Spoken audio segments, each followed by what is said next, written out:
Hello, and welcome back to Art and the Word. I'm your host, Nicole Georges Bennett, and I've had a very strange sort of summer. Yeah. So, you might remember at the beginning of this spring season, I showed you that my pepper plant had started to bloom and that there were lots of flowers and buds, and I was very, very excited.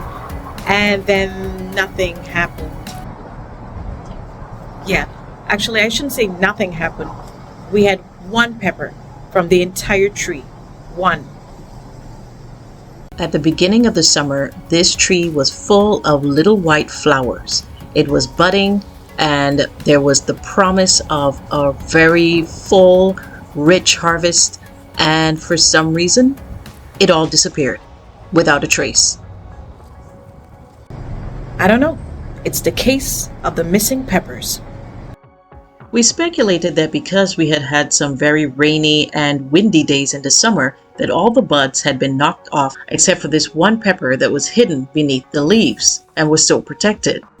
I just can't understand it. Hey, what's this?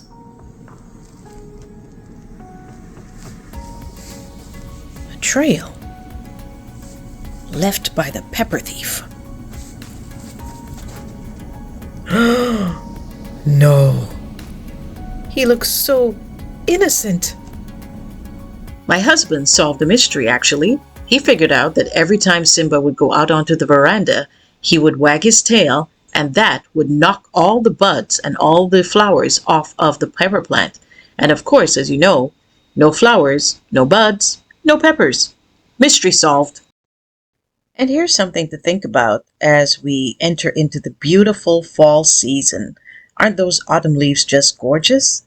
Remember that in Psalms 1, the psalmist says God blesses those people who refuse evil advice and won't follow sinners or join in sneering at God.